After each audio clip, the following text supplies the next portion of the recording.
다 같이 묵도하심으로 2021년 5월 2일 주일 예배를 시작하겠습니다.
겸손한 자는 먹고 배부를 것이며 여호와를 찾는 자는 그를 찬송할 것이라. 너희 마음은 영원히 살지어다. 땅의 모든 끝이 여호와를 기억하고 돌아오며 모든 나라의 모든 족속이 주의 앞에 예배하리니 나라는 여호와의 것이요 여호와는 모든 나라의 주제심이로다.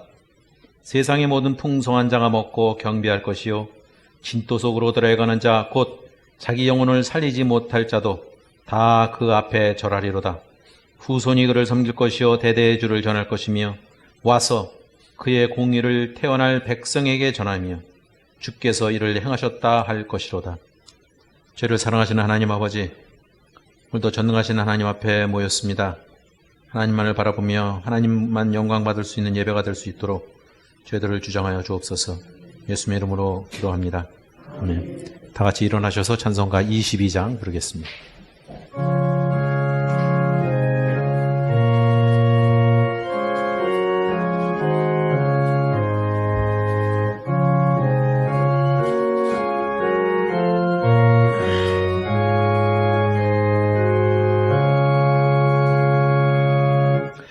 만유의 주 앞에 감사를 드리고 다 경배하면서 찬송을 부르세. 내 맘 열어 한 소리로 기뻐 주를 찬양하라. 영원한 그 나라 주 다스리시니 생명의 열쇠는 주님의 것이라. 내 맘 열어 한 소리로 기뻐 주를 찬양하라. 죄짐을 벗으고 주 앞에 가리니 마음에 영원한 기쁨이 넘친다. 내 맘 열어 한 소리로 기뻐 주를 찬양하라.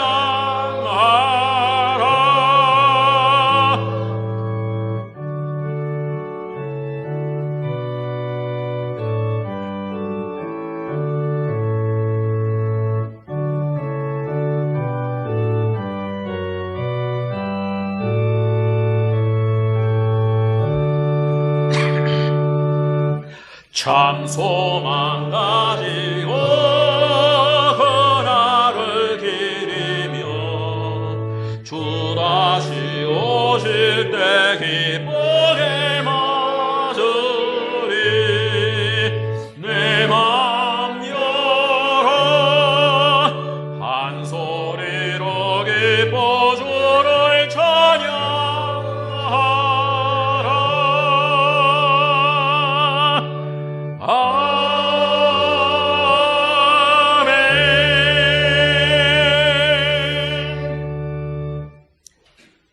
다 같이 한 주간의 삶을 돌아보며 하나님 앞에 참회 기도를 통성으로 잠시 드리겠습니다.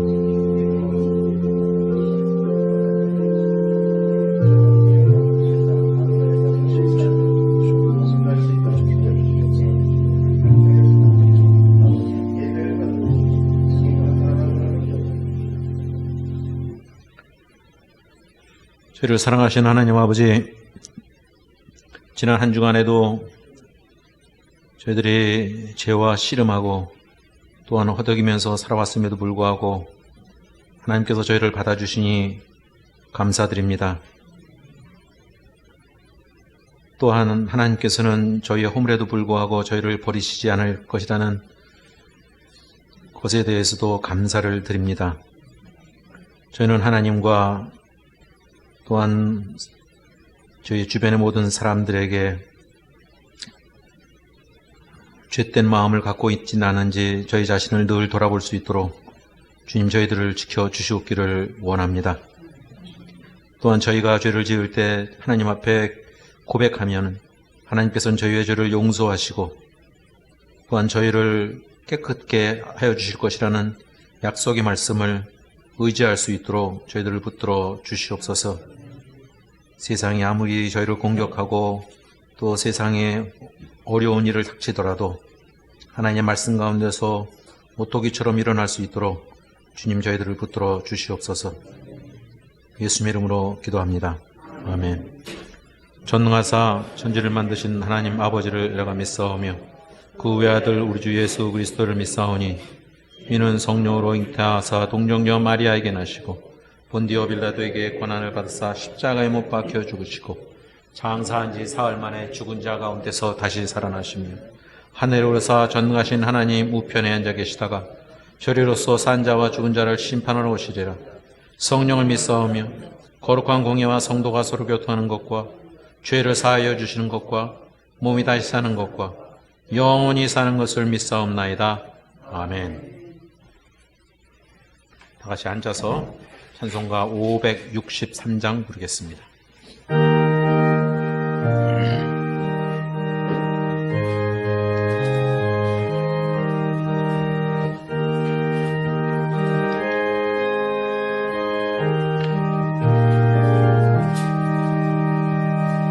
예수 사랑하심을 성경에서 배웠네. 우리들은 약하나 예수 권세만 도다. 날 사랑하심 날 사랑하심 날 사랑하심 성경에 쓰였네. 나를 사랑하시고 나의 죄를 나시소 하늘 문을 여시고 들어가게 하시네. 날 사랑하심 날 사랑하심 날 사랑하심 성경에 쓰였네.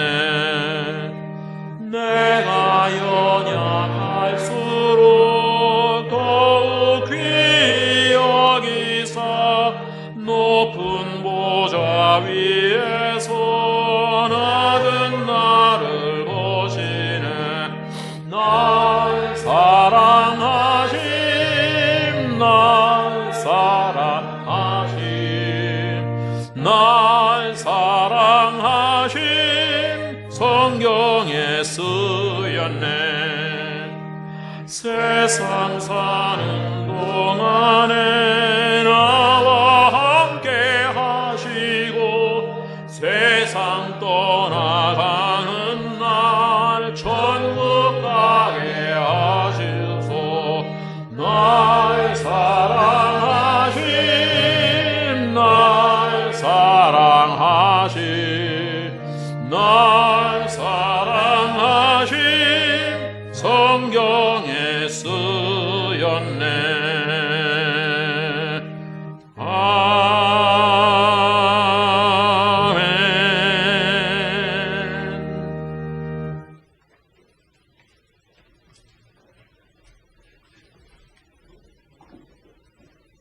다 같이 기도하시겠습니다. 할렐루야. 하나님 아버지 은혜와 사랑을 감사옵나이다. 실록의 계절 5월을 주셨지만은 그리 기쁘지 않은 현실입니다.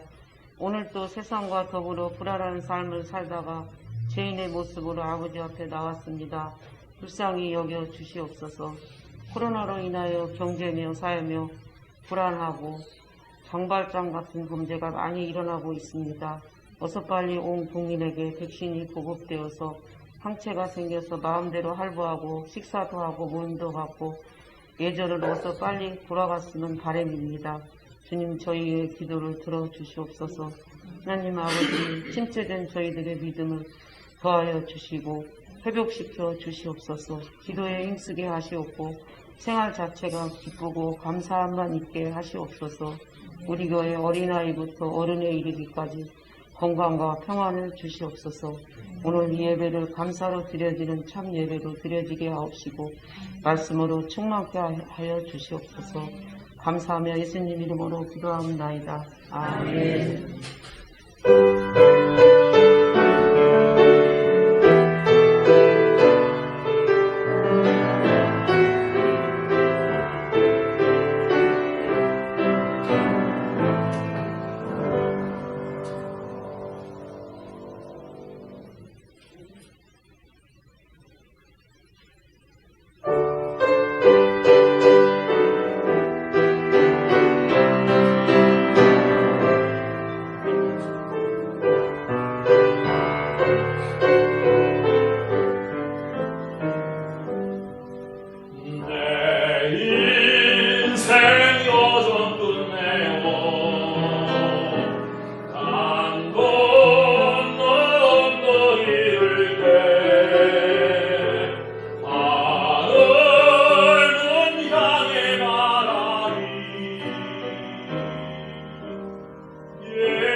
오늘 들으실 하나님 말씀은 출애굽기 3장 9절부터 12절까지입니다.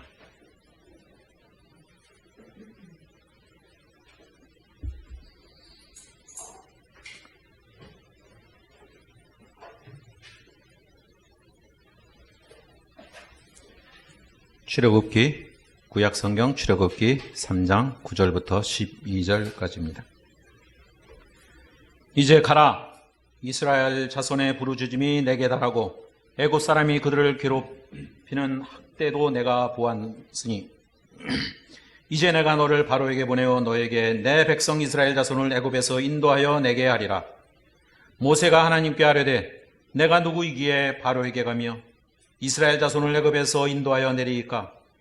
하나님이 이르시되 내가 반드시 너와 함께 있으리라.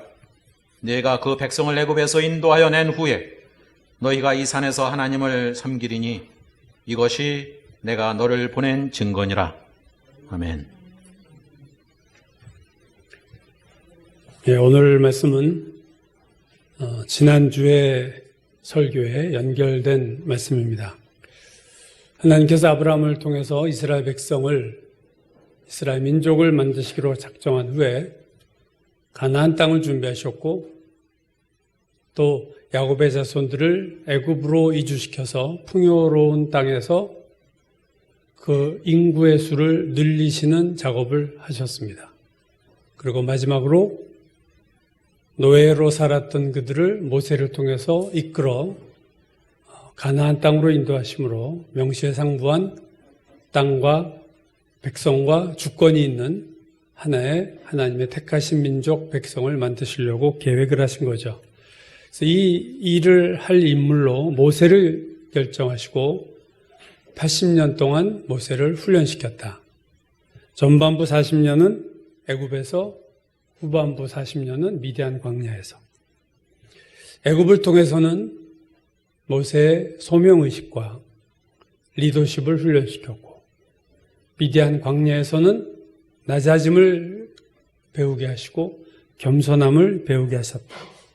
그래서 이제 80세 된 모세는 하나님 보시기에 준비된 하나님의 사람이 된 거죠.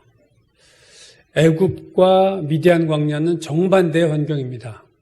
애굽은 화려하고 최고의 문명을 갖췄던 곳이라면 미디안 광야는 고독하고 적막하고 사람도 없고 그냥 어떻게 보면 시골촌 구석이었죠. 이 상반된 두 하나님의 학교에서 모세는 하나님은 모세를 하나님의 사람으로 키우셨다. 떨기나무 가운데 하나님께서 모세에게 나타나셨을 때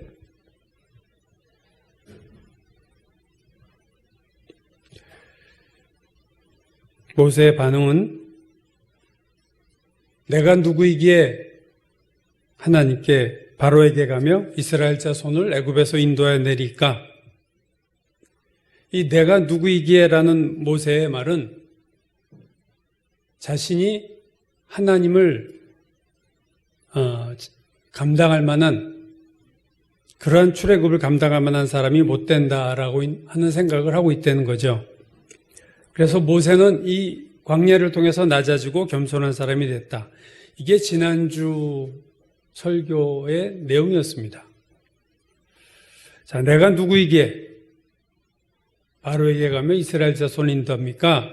이 말에는 모세가 자기가 그럴 능력이 없다는 것을 나타내는, 낮아짐을 나타내는 것이기도 하지만 또 다른 측면에서 보면 이 말은 이런 말도 되는 거예요. 즉, 내가 능력이 있으면 바로에게 갈 수 있고 내가 능력이 있으면 이스라엘 자손을 인도해낼 수 있습니다. 내가 40세였다면, 내가 애굽의 왕자였다면 저는 할 수 있지만 지금은 못합니다. 이런 말이에요, 사실은. 정확하게 말하면. 즉, 모세는 자기의 현재의 무능함은 인정하지만 인간의 무능함은 아직 인정하고 있는 게 아니에요. 자기와 달리 능력 있는 사람만 있으면 능히 출애굽을 할 만한 사람이 될 수 있다라는 생각이 모세의 마음에 아직도 있다는 거죠. 그러니까 자기의 무능은 인정했지만 인간 자체에 대한 무능은 사실은 아직 인정한 것이 아니다 하는 거죠. 그럼 우리가 생각을 돌이켜서 자, 그러면 모세가 40세였을 때 애굽의 왕제였을 때는 출애굽을 그가 능히 시킬 수 있었을까? 여러분 그렇지 않습니다. 그때의 모세라 하더라도 출애굽은 불가능했어요. 왜냐하면 우리가 큐티에서 보듯이 바로의 마음이 바뀌어야 애굽을 떠날 수 있는 거예요. 근데 여러분 우리가 바로를 받지 않습니까? 10번의 재앙이 와도 안 변해요. 출애굽기 1장을 보면 이스라엘 백성의 숫자가 많아지고 애굽 사람보다 더 강하게 튼튼하고 건강한 민족이 됐다 그랬어요. 여러분 그 200만 명의 노예가 한순간에 빠져버리면 애굽이 어떻게 되겠습니까? 애굽이 거의 마비될 거예요. 노예들을 다 빼버리면 옛날에 로마 제국도 노예가 엄청 많았죠. 로마 제국에서 노예를 다 한순간에 빼버리면요. 로마가 돌아갈 리가 없어요. 애굽에서 200만 이스라엘 노예를 다 빼버리면 경제가 마비됩니다. 그걸 바로가 허락할 리가 없어요. 바로가 언제 출애굽을 허락했습니까? 10개의 재앙을 다 겪고 그 마지막 재앙 끝부분에 자기 아들이 죽었기 때문에 사실은 내놓은 거예요. 자기 아들만 죽지 않았어도 바로가 이스라엘 백성을 떠나라는 허락을 냈을 리가 없는 거죠. 그러니까 오늘 본문에서 모세가 내가 누구이기에 이스라엘을 인도해냅니까? 했지만 사실은 내가 누구이기에가 아니라 내가 누구라도 안 되는 거예요.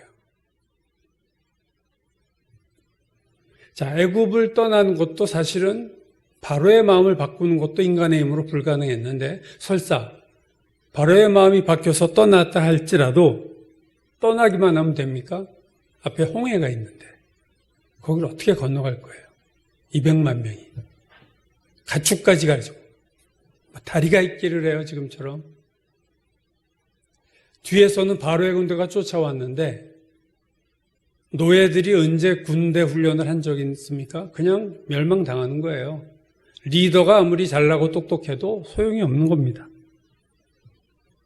설사 홍해를 건넜다고 치고 광야에 들어가면 어떻게 됩니까?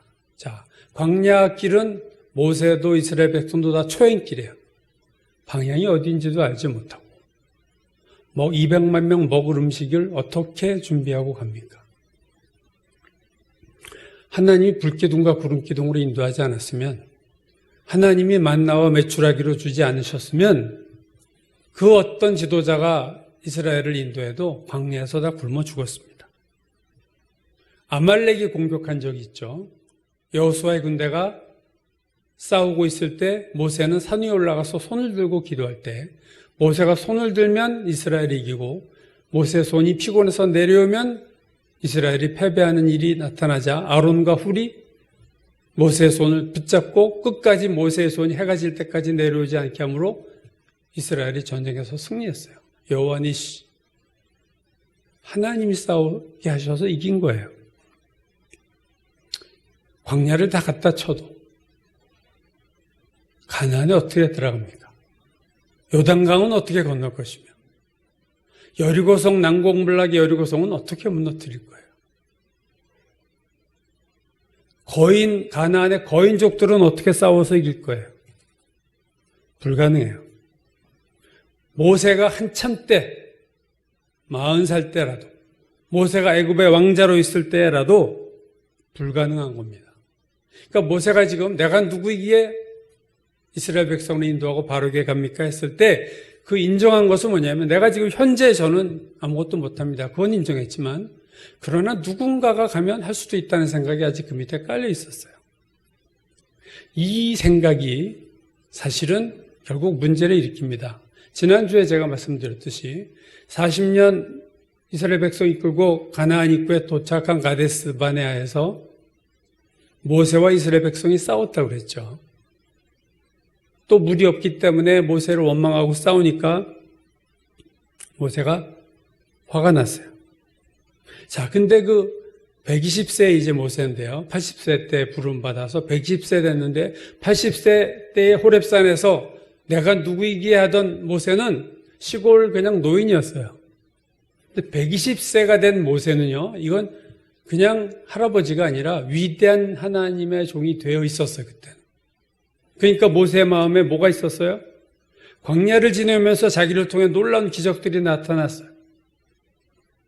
그래서 이스라엘 백성이 무럽다고 자기하고 자꾸 다투니까 화가 나니까 뭐라고 얘기했다고 그랬죠? 반역한 너희여, 우리가 너희를 위해서 이 반석에서 물을 내랴. 우리가 물을 내줄까? 이때 모세는 내가 누구예가 아니에요. 내가 누군데? 변했잖아요, 벌써. 내가 누군데? 내가 물을 내줘볼까 한번? 너희에게 겸손함이 사라진 모세.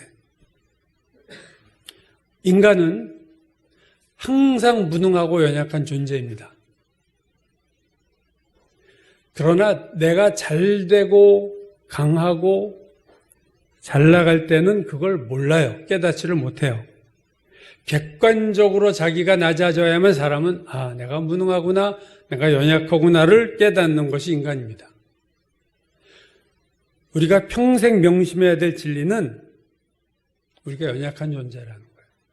그리고 내가 강하다고 생각하는 순간 우리는 하나님에게서 멀어지고 시험에 들게 된다는 것을 생각해야 됩니다.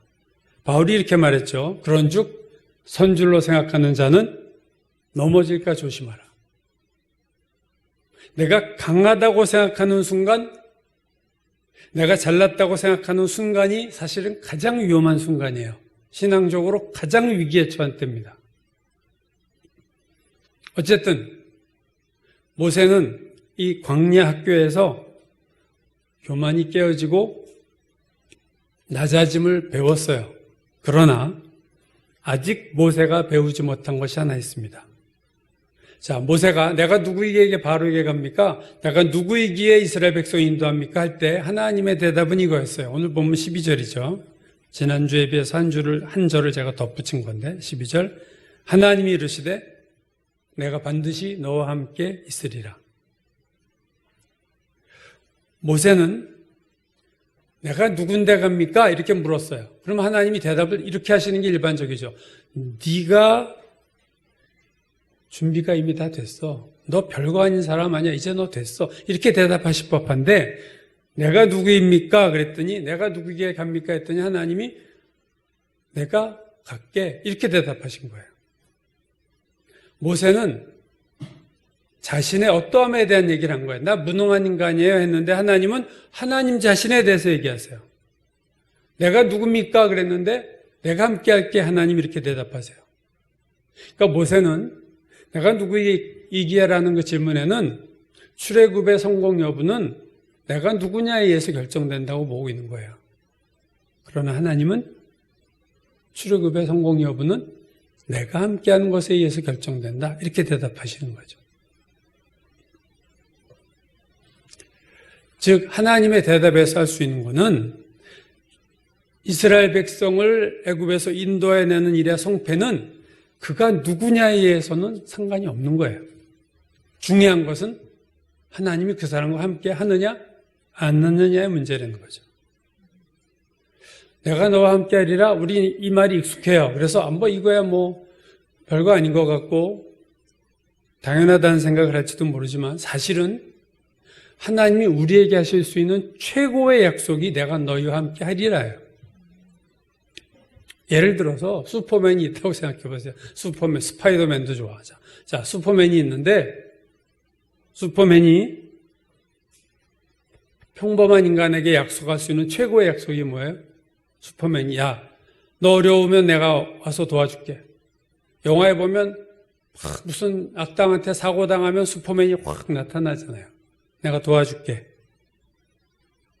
그것보다 슈퍼맨이 더 큰 약속을 할 수 있는 게 뭐예요? 슈퍼맨이 내가 너와 항상 함께 있을게.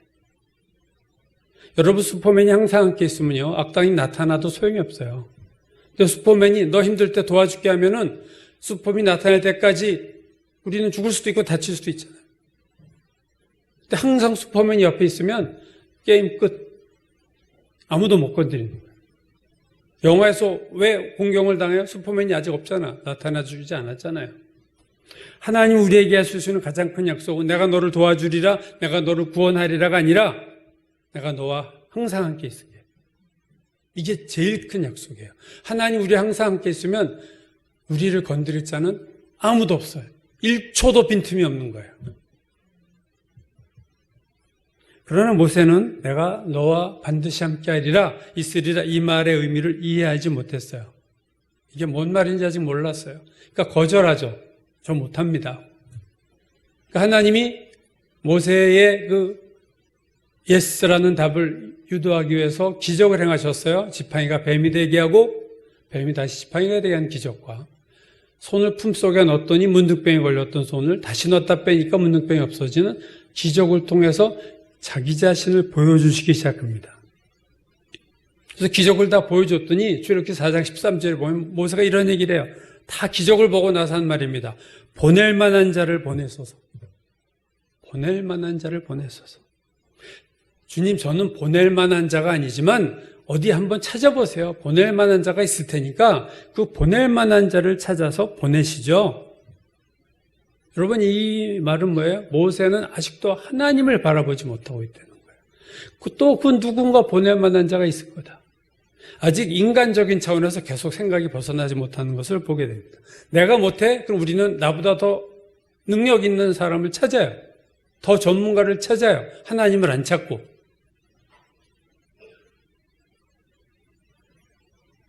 광야에서 모세는 40년 동안 겸손을 배웠습니다. 자기가 무능하다는 것을 배웠어요. 그러나 한 가지 아직 배우지 못한 것이 있는데 이 시점에 호렙산 80세에 아직도 못 배운 게 하나 있었는데 그것은 뭐냐면 자신의 무능함은 배웠지만 하나님의 전능하심에 대해서는 배우지 못했다는 거예요. 모세가 더 배워야 할 것은 뭐냐면 하나님이 함께 하시면 불가능은 없다요. 이걸 아직 못 배웠어요. 이 믿음은 아직 호렙산에서 가시떨기 나무 앞에서 없었습니다.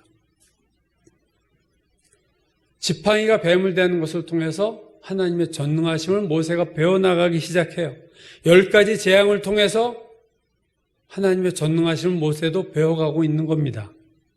홍해를 가르시는 것을 보면서 광야에서 수많은 기적들을 행하시는 것을 보면서 전능하신 하나님을 광야에서 가면서 배워가고 있습니다. 하나님의 사람이 되려면 자신의 무능함을 배워야 돼요. 그러나 또 하나 하나님의 전능하심도 배워야 됩니다. 이게 마지막에 모세가 배워야 될 것이었습니다. 빌립보서 4장 13절 얘기를 제가 몇 번 했죠. 내게 능력 주는 자 안에서 내가 모든 것을 할 수 있느니라. 바울의 빌립보서 4장 13절 내게 능력 주는 자 안에서 내가 모든 것을 할 수 있느니라. 암송구절 중에 하나입니다. 이 말씀에는 양면성이 있어요. 하나는 하나님이 능력 주시면 내가 못할 게 없어. 그러나 다른 측면에서는 그러나 하나님 능력 주시지 않으면 나는 아무것도 할 수 없다. 와 같은 말입니다. 나는 하나님이 능력 주지 않으면 아무것도 할 수 없지만 그러나 하나님이 능력 주시기만 하면 나는 못할 게 없지. 이게 빌립보서 4장 13절의 의미예요. 즉 하나님의 전능하심에 대한 고백인과 동시에 자신의 전적 무능에 대한 고백이 빌립보서 4장 13절이에요. 이 하나님의 전능하심을 배워가는 것은요, 모세만이 아니라 모든 그리스도인들이 이걸 배워야 되고 깨달아야 되는 부분입니다. 여러분, 십자가가 참으로 기독교의 복음의 핵심이지만 부활이 없으면요, 십자가 아무것도 아닌 겁니다. 그냥 패배로 끝난 거예요. 십자가만 있으면. 고난만 있으면 아무것도 아니에요. 여러분, 고난이 목적이 아니에요. 무능함이 목적이 아니에요. 낮아짐이 목적이 아니에요. 그 다음이 있는 거예요. 나의 낮아짐을 통해서 하나님의 전능하심을 배우고 십자가를 통해서 부활이 있고 그렇죠? 바울이 내게 능력 준 자 안에서 내가 모든 것을 할 수 있다라는 이 진리를 어떻게 깨달았을까? 제가 또 여러 번 말씀드린 구절이죠. 고린도후서 1장 8절 형제들아 우리가 아시아에서 당한 환난을 너희가 모르기를 원치 아니하노니 힘에 겹도록 심한 고난을 당하여 살 소망까지 끊어지고 우리는 우리 자신이 사형 선고를 받은 줄 알았으니 이는 우리로 자기를 의지하지 말고 오직 죽은 자를 다시 살리시는 하나님만 의지하게 하심이라. 아시아에서 바울이 당한 환난, 아시아에서 당한 환난이 어떤 환난인지는 우리가 알 수 없지만 상당히 심각한 환난이었다는 것은 알 수 있습니다. 힘에 겹도록 심한 고난이다 이렇게 표현했고 살 소망까지 끊어지고 사형 선고를 받은 줄 알았다고 생각할 만큼 엄청난 고난을 바울이 당했어요. 바울이 이 고난을 통해서 배운 게 뭐냐? 하나님이 이 고난을 통해서 바울에게 가르쳐 주려고 하신 것이 뭐냐? 그 교훈이 뭐냐? 바울이 이렇게 말합니다. 이는 우리가 이렇게 죽을 뻔한 환난을 당한 이유는 우리로 자기를 의지하지 말고 오직 죽은 자를 다시 살리시는 하나님만 의지하게 하려 하심이라. 이제 죽었구나 생각할 만큼 엄청난 고난을 바울에게 경험하게 하신 하나님의 의도는 두 가지인데 첫 번째는 나를 의지하면 안 되겠다. 자기를 의지하지 말라 하는 것을 가르치시려고. 또 하나 오직 하나님만 의지하게 하려 하시려고. 하나님도가 아니라 오직 하나님만 의지하게 하려 하시려고. 두 가지 의도였어요.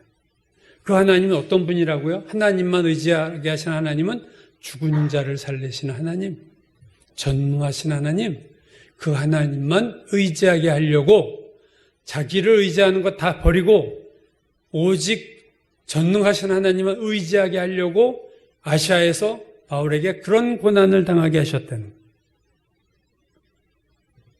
이 고난을 통해서 바울은 두 가지를 동시에 두 개를 배운 거예요. 아, 나는 의지할 존재가 못 되는구나. 또 하나는 하나님만 의지하고 하나님을 의지하면 되겠구나. 하나님만 의지하면 되네라는 걸 배운 거예요.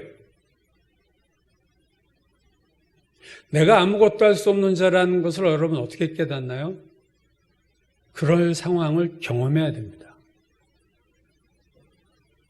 내가 아무것도 할 수 없는 상황을 경험할 때 내가 정말 아무것도 할 수 없다는 것을 사람은 깨닫고 인정하게 되는 거예요. 하나님이 전능하시다는 건 또 어떻게 깨닫습니까? 내가 아무것도 할 수 없는 상황에서 하나님 나를 건져주실 때. 그렇죠?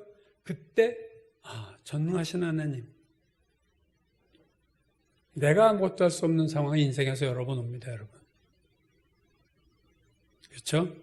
엄청난 고난, 엄청난 실패, 커다란 질병, 모세처럼 무의미한 신세월, 무기력해지는 이 시간들. 내가 정말로 별거 아니네. 자기가 잘 나갈 때는요, 아무리 인간이 부족하다, 연약하다, 그렇죠? 라고 머리는 돌아가는데 몸은 받아들이지 않습니다. 그게 인간이에요.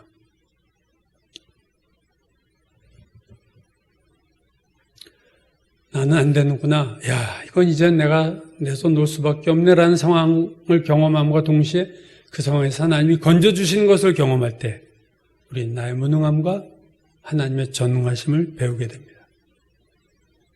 요한복음 11장을 보면 나사로가 죽었다는 소식을 예수님이 전해받아요. 그런데 움직이질 않습니다. 예수님이. 요한복음 11장 5절 이하 예수께서 본래 마르다와 그 동생과 나사로를 사랑하시더니 나사로가 병들었다 함을 들으시고 그 계시던 곳에 이틀을 더 유하시고 사랑하는 개인적으로 사랑했던 마리아, 마르다, 나사로 이 3남매를 예수님이 사랑했죠. 그때 나사로가 죽을 병에 걸렸습니다라는 소식을 듣고 이틀을 움직이질 않으세요.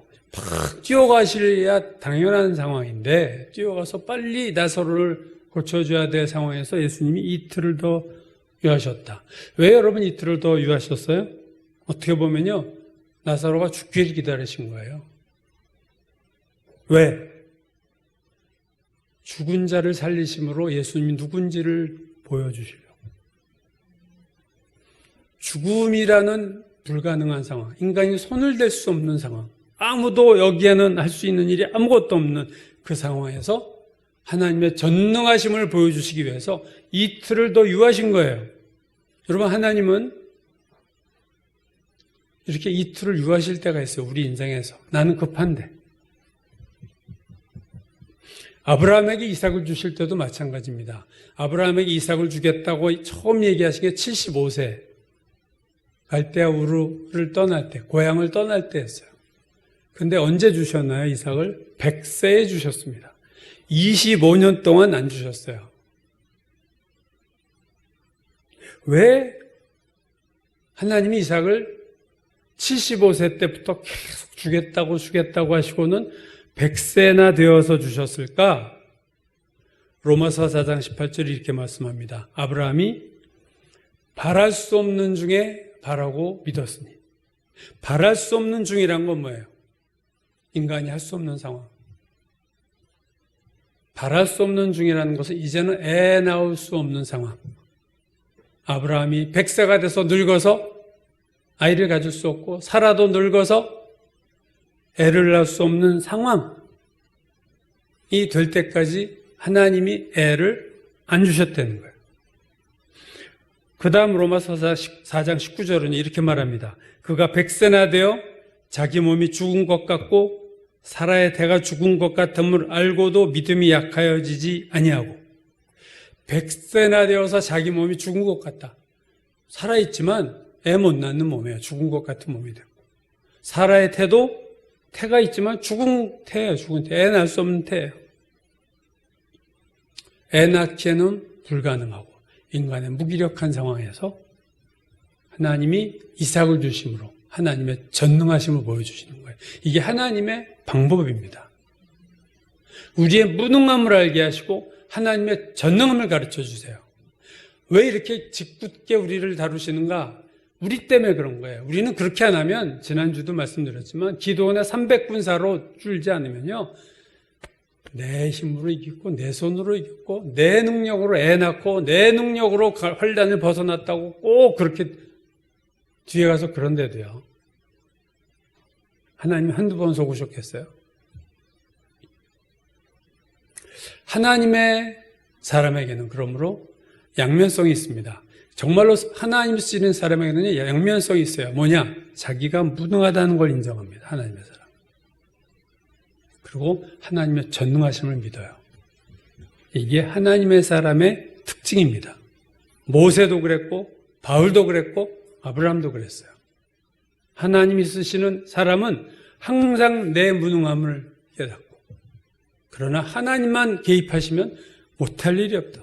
내게 능력 주신 자 안에서 내가 모든 것을 할 수 있다. 이 믿음이 있는 거예요. 여러분 그렇다면 우리가 한번 생각할 건 이거죠. 그러면 하나님은 모세에게만 내가 너와 함께 있으리라 하는 약속을 하셨는가? 우리와는 상관없는 얘기인가? 마태복음이 28장까지 있죠. 28장 20절이 끝입니다. 마태복음 마지막 장 마지막 절 말씀 여러분 기억하시죠? 내가 세상 끝날까지 너희와 항상 함께 있으리라. 이게 마지막 마태복음 마지막 말씀이에요. 예수께서 하신 마지막 말씀, 부활한 주님이 하신 마지막 말씀. 내가 세상 끝날까지 너희와 항상 함께 있을게. 누구에게 하신 약속이에요? 이 약속은? 제자들에게만 하셨나요? 아니죠. 세상 끝날까지예요. 제자들이 세상 끝날까지 삽니까? 하나님의 모든 자녀들에게 하신 약속입니다. 내가 세상 끝날까지 항상, 그것도 항상 너희와 함께 있으리라. 또 바울은 고린도전서 3장 16절에서 이렇게 얘기하죠. 하나님의 성령이 너희 안에 계신 것을 알지 못하느냐? 여러분 구원받은 자에게는 하나님의 성령이 늘 함께 있습니다. 우리가 잘 때도 함께 있고 우리가 의식하지 못해요. 성령이 내 안에 계신 의식하지 못해도 우리 안에 함께 계세요. 여러분 그럼 생각해 보세요. 우리 안에 계신 성령, 구원받은 모든 하나님의 자녀들 안에 있는 함께 하시는 성령과 사도행전의 성령이 다릅니까? 모세와 함께 했던 하나님과 오늘 우리와 함께 하시는 하나님이 다른 하나님인가요? 동일한 하나님이고 동일한 성령이에요. 근데 왜 우리는 하나님의 능력이 나타나지 않는가? 동일한 성령이 있고 사도행전의 성령과 동일한 성령이 있고 모세에게 함께 하셨던 출애굽의 하나님이 우리와 함께 있는데 왜 우리는 전능하신 하나님을 잘 체험 못할까? 모세에게 함께 하신 하나님과 우리와 함께한 하나님이 다른 하나님인가? 그렇지 않다는 거예요. 어제나 오늘이나 영원토록 동일하신 하나님 예수 그리스도입니다. 함께 하시는데 문제는 뭐냐면요. 그거예요. 함께 하시는 방식이 다른 거예요. 방식. 모세와도 함께 하시는 하나님이 오늘 우리와도 함께 하시고 사도행전의 성령이 오늘 우리와 함께 하시는 성령인데 모세와 함께 하시는 방식과 우리와 함께 하시는 방식이 다른 거예요. 무슨 말이냐? 모세와 하나님이 함께 하시는 방식은 어떤 방식이냐면은 절대적인 주인으로서 모세와 함께 하셨어요. 모세와 함께 하시는 하나님은 모세에게 절대적인 말 그대로 로드, 주님이셨고 모세는 절대적으로 순종하는 종으로서 하나님과 함께 있었어요.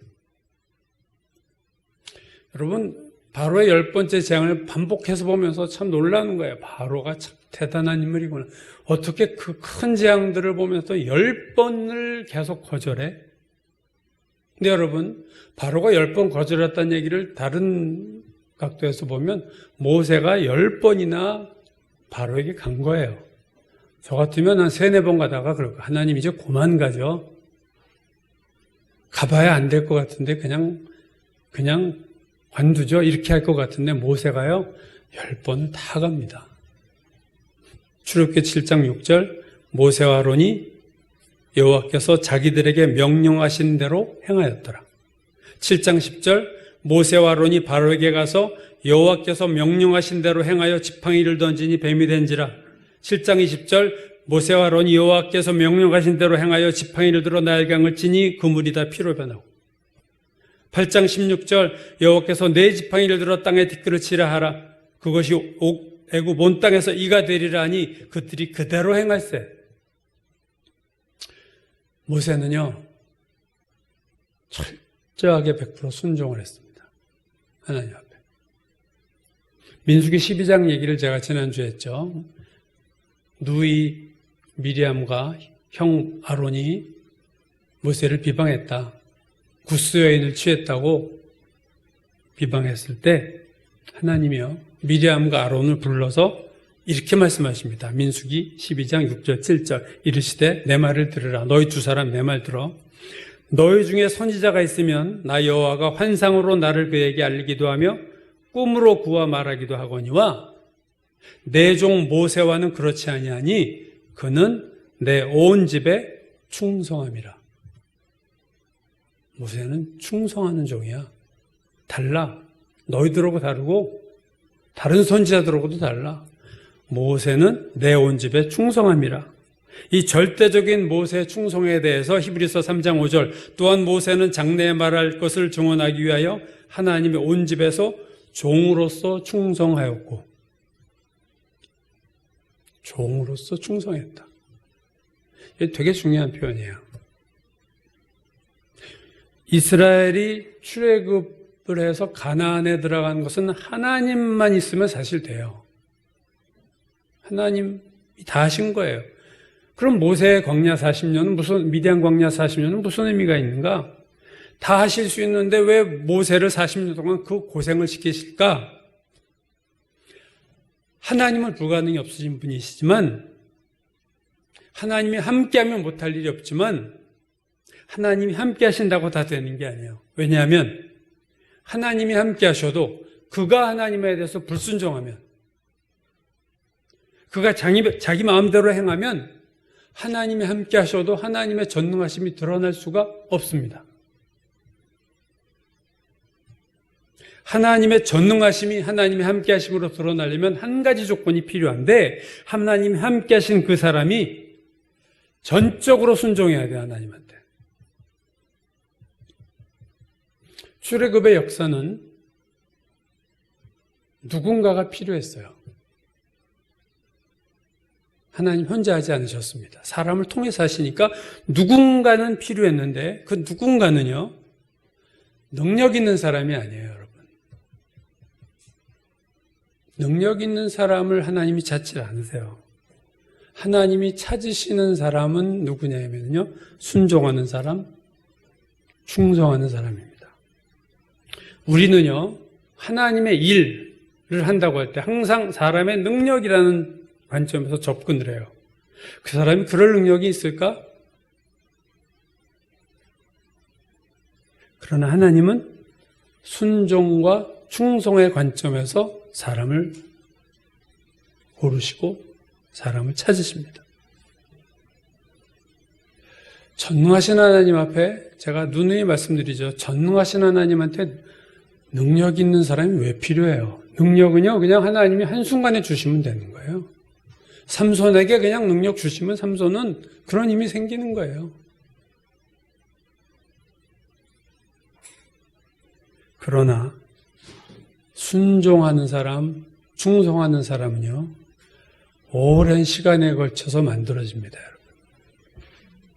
이게 순간에 되는 일이 아니거든요. 능력의 사람은 순간에 되지만 순종의 사람, 겸손한 사람, 충성하는 사람은요, 오랜 시간이 걸쳐야만 그렇게 빚어지는 거예요. 달란트 비유, 마태복음 25장, 1달란트, 2달란트, 5달란트, 3사람한테 마지막에 주인이 돌아와서 계산할 때 뭐라고 얘기합니까? 착하고 충성된 종아. 하나님은요, 충성을 좋아해요. 착하고 착한 사람, 하나님 앞에 착한 사람, 그리고 충성하는 사람. 착하고 충성된 사람은 어떤 사람이에요? 하나님 마음대로 쓰실 수 있는 사람이에요. 능력 있는, 착하고 능력 있는 사람 이런 말 안 하세요. 능력 있으면요, 자꾸 이렇게 뻗팅겨요, 하나님한테. 공부 잘할수록 높은 지위에 올라간 사람일수록 여러분 순종하기 어렵습니다, 하나님 앞에. 자기가 겸손하게 낮아지기 정말 어려워요. 어떻게 보면요, 저는 그런 생각해요. 인생을 살아보니까 평범한 게 축복이구나. 뭔가 잘난 게 있으면요, 그걸 꼭 껴야 되는데 그 인생이 그걸 꺾느라고 안 꺾이려고 그냥 버티고 그러면서 시간이 지나가는 걸 보면서 그냥 평범해서 나 이런 사람이야, 이런 게 아예 없는 평범한, 못날 필요도 없지만 그냥 평범한 사람, 특별히 잘난 것도 없고 그런 사람은요, 순종이 훨씬 쉽습니다. 근데 뭔가 이렇게 잘난 게 하나 있으면요, 인생 그거 꺾느라고 다 씁니다. 모세가 40년 썼잖아요, 40년. 겸손해지는 거 하나 가지고 충성된 사람 되려고 40년. 온유한 사람 되려고 40년. 전능하신 하나님이 나를 통해 나타낼 수 있는 절대적인 조건은요, 나의 절대 충성이에요, 여러분. 절대 충성하는 자를 통해서 하나님이 절대적인 능력을 나타내십니다. 그러나 충성하지 않는 자에게는 하나님 능력을 나타내지 않으세요. 부작용이 너무 심하거든. 하나님은 모세와도 함께 하셨고 오늘 우리와도 함께 하세요. 모세는 함께 하시는 하나님께 절대적으로 순종함으로 그 전능하신 하나님의 능력을 드러냈어요. 오늘 우리를 통해서도 전능하신 하나님의 능력이 나타나려면 우리도 절대적으로 순종하면 됩니다. 여러분, 오늘 나는 어떤가 한번 살펴보세요. 내가 정말 하나님 앞에 순종하는가? 내가 순종하는 삶을 살고 있는가? 말씀 어떻게 사는 거 머리로 나는데 따로 살아. 그건 순종이 아니잖아요. 하나님이 오늘 나와 함께 하시는 방식이 어떤 방식인가? 모세와 함께 하시는 방식과 같은가? 내 마음대로 살면서 하나님 나와 함께 하세요 하지 않으세요? 내 인생의 중요한 결정을 내 생각대로 하면서 하나님 나를 도와주세요 하지 않으세요? 그러다가 어려운 일만 만나면 하나님 원망하지 않으세요? 하나님은 오늘도 모세와 함께 하셨던 하나님, 우리와도 함께 하십니다. 그러나 어떤 방식으로 함께하느냐를 우리는 살펴야 돼요. 그건 나에 의해서 결정되는 거예요. 내가 어떻게 하나님 앞에 대하느냐. 오늘날 많은 그리스도인들은요, 하나님의 종으로 살지 않고 내 인생의 주인으로 살아요. 내 인생, 내 인생인데 내 생각대로 결정하고 내가 옳은 대로 판단하고 그 길 가는 거야. 절대적인 순종이 아니라 부분적인 순종을 합니다. 아니, 대부분의 경우는 불순종하는 경우가 더 많을 수도 있어요. 왜 미디안 광야 40년을 주셨는가? 이 40년은 허비된 시간이 절대 아닙니다. 꼭 필요한 40년이었어요. 40년 훈련받은 모세가 40년 출애굽 리더로 사용받잖아요. 고난받은 만큼 사용받았어요, 모세는. 2년 광야에 있었으면 40년을 인도할 수 있었을까? 저는 불가능하다고 봅니다. 하나님 왜 한 사람을 묵히시겠어요? 이유 없이. 그러신 하나님이 아닌 거예요. 이유가 있는 거예요. 나의 광야가 끝나지 않았다면 이유가 있는 거예요, 여러분.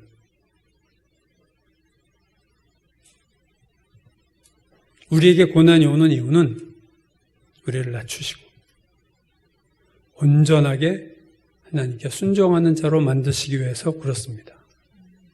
어떻게 보면 우리 인생은 우리의 무익함을 배우는 거고, 반면 하나님의 전능하심을 배우는 것이 인생이다. 저는 그렇게 생각해요.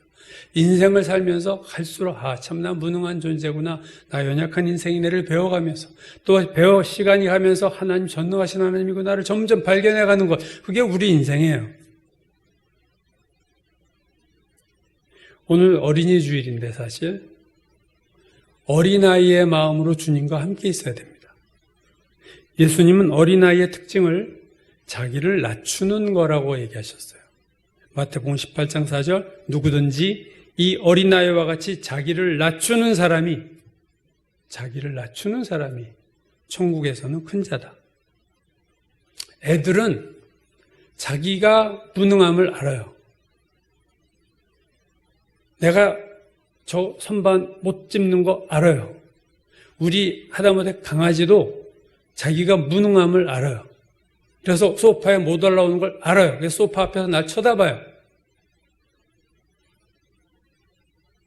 어린아이들은요, 자기를 낮춥니다. 내가 할 수 있는 게 별로 없음을 잘 알고 있어요. 하나님이 원하시는 모습이기도 합니다. 오늘 하나님은 세상 끝날까지 내가 너희와 함께 있으리라. 항상 함께 있으리라. 함께 하세요. 오늘도 우리 안에 하나님의 영이 함께 계세요. 자, 이 성령과 내 안에 계신 성령님과 나와 함께 하시는 주님과 어떤 방식으로 우린 함께 하는가? 순종함으로 함께하고, 충성함으로 함께하고, 종으로 함께 하셔야 돼요. 주인 노릇하면 안 됩니다. 불순종하시면 안 되는 거예요. 충성하고 겸손하고 순종함. 하나님이 그러면 우리를 통해서도 하나님의 전능하심을 나타내실 겁니다. 모세처럼 자기를 낮추고 순종하는 자를 하나님은 그를 통해 자신의 전능하심과 능력을 보여주시는 하나님, 오늘도 나타내실 하나님께 오늘 우리가 변화되어 하나님의 온전히 겸비하고 낮아지고 순종하는 자가 되기를 간절히 주의 이름으로 축원합니다. 기도하겠습니다. 아버지 하나님, 무익한 저희들 우리가 정말로 절실히 알 수 있고 깨달을 수 있도록 도와주옵소서.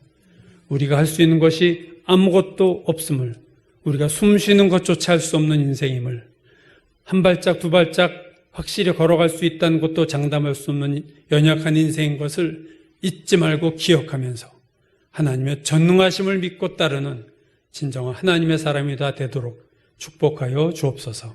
예수님의 이름 받들어 기도드렸습니다. 아멘. 다 같이 찬송가 375장 부르겠습니다. 430장. 예. 예, 430장.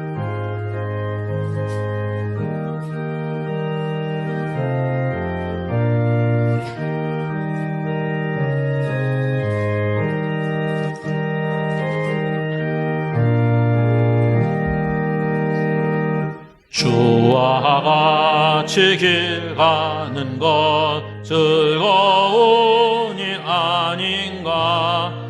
우리 주님 걸어가신 발자취를 밟겠네. 한 걸음 한 걸음 주 예수와 함께 날마다 날마다 우리 걸어가리. 어린아이 같은 우리 미련하고 약하나 주의 손에 이끌려 생명길로 가겠네.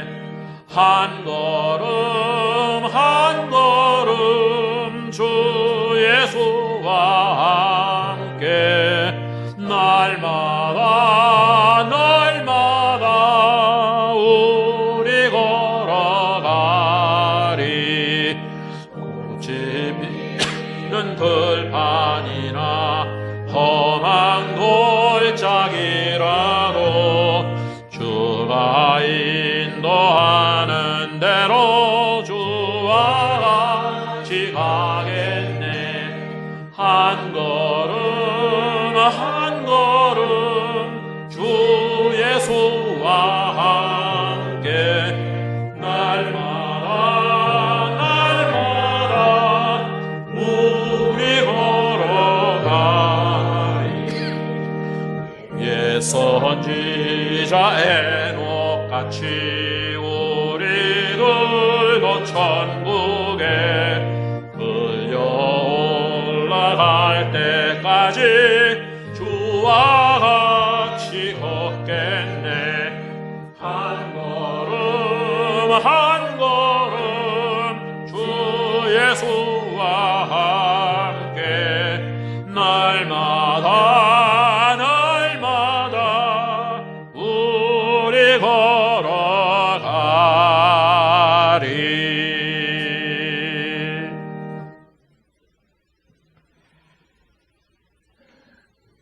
저희를 사랑하시는 하나님 아버지, 저희의 모든 소망 가운데서 하나님께서 저희에게 필요한 것들을 공급하여 주시니 감사를 드립니다. 하나님의 약속대로 저희들이 인생을 살아가며 또한 눈앞에 보이지 않아도 믿음으로 나아갈 수 있도록 저희들을 붙들어 주시옵소서. 아무리 힘들고 어려운 세상일지라도 하나님께서 저희와 함께 계실 때 모든 것을 이겨나갈 줄로 믿습니다. 저희들을 붙들어 주시고 또한 이 인생에서 하나님을 증거하는 삶이 되도록 은혜를 베풀어 주옵소서. 물질의 많고 적음에 따라서 저희 마음이 움직이지 않도록 하나님 도우시고 하나님만을 저희 마음속에 모시고 살아가도록 하나님 복내려 주시옵기를 원합니다. 저희가 드리는 예물이 하나님의 영광에 합당하게 쓰일 수 있도록 주님 복내려 주시옵소서. 예수님 이름으로 기도합니다. 네, 몇 가지 교회 소식 전하겠습니다. 5월달이 이제 가정의 달인데, 가정의 소중함을 우리가 아무리 강조해도 지나치지 않는데요. 특별히 요즘 추세가 이 가정이 깨지는, 미국도 그렇고 한국도 그렇고 여성가족부가 이제 가족의 범위를, 그러니까 이제 동성애 부부도 이제 가정이 되고 자꾸 이제 법을 개정을 그렇게 하고 있어요, 지금.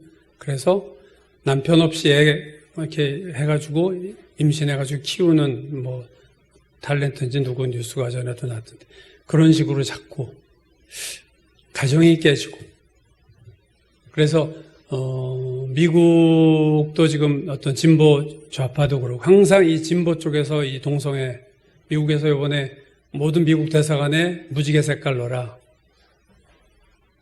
동성애를 상징하는 아카데미상 우리나라 여배우가 조연상한 것도 고맙지만 그 여배우가 그렇게 얘기했어요. 동성애고 뭐고 다 이렇게 함께 자기는 무지개를 좋아한다.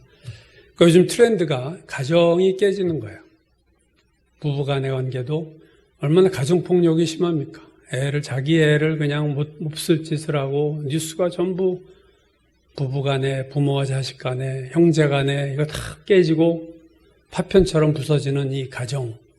마지막 시대의 모습이기도 한데 여러분 믿는 자들의 가정이 지켜지기를, 이 나라가 가정을 깨트리는 법을 추진함으로 그쪽으로 가지 않도록. 감리교 어제 제가 뉴스 보니까 충청연회에서 WC 세우고 NCCK 탈퇴하기로 결의를 했어요. 감리교 충청도 연회에서 하고, 또 감리교에서도 동성애 반대하는 그 움직임 웨슬레 그쪽으로 해가지고 그 운동을 지금 받아서 뭐 한 7천 교회인가 이렇게 뭐 몇 교회가 가입을 했다고 하던데, 지금 이 싸움입니다. 사실은 가정이 깨지게 하는. 여러분 가정을 위해서, 우리 가정을, 내가 속한 가정을 다시 한번 돌아보고 우리 교회 성도들의 가정을 위해서도 우리가 기도했으면 좋겠습니다. 출애굽기 5월달 12장에서 24장까지인데요.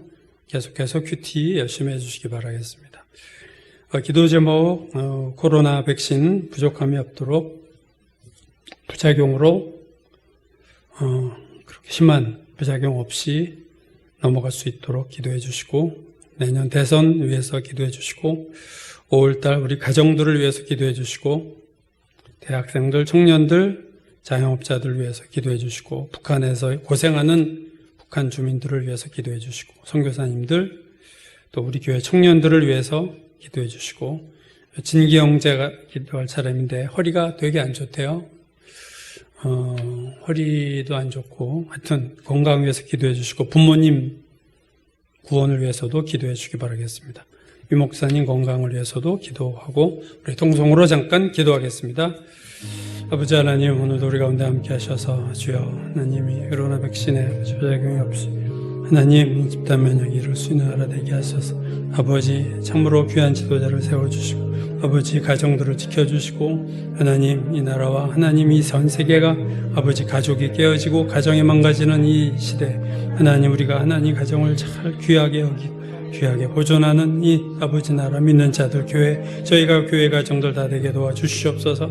우리 젊은이들을 축복하시고 도우시고, 자영업자들 힘든 그들을 도와주시길 기도합니다. 북한에 있는 힘들어 아버지 고난당하는 많은 아버지 주민들을 기억하시고 도우소서.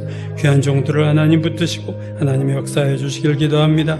청년들에게 하나님 놀라운 은혜를 내리시고, 영육간에 아버지 놀라운 강건함과 믿음에 더해 주시고, 우리 진기 형제 하나님 도와주시기를 간절히 바라고 기도합니다. 역사하시고 도와주옵소서. 목사님에게도 하나님 건강 주시고 잘 아버지 능히 감당할 수 있도록 주여 건강 더해 주시옵소서.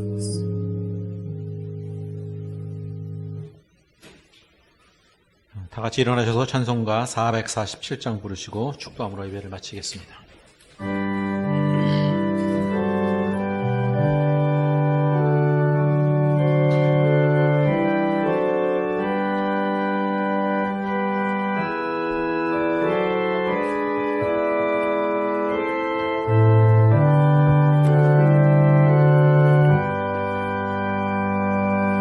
이 세상 끝날까지 주 성교 살리니 내 친구 되신 주여는 함께 하소서. 주 나와 함께 하면 전쟁 없고 주 나를 인도하면 늘 안심하리라. 나 주를 따를 때에 주 약속하신 그 영광 중에 모두 이루어 주소서.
하신 곳을 늘 사모합니다. 끝까지 쉬지 않고 주 따라가리. 주 넓은 사랑으로 늘 인도하소서.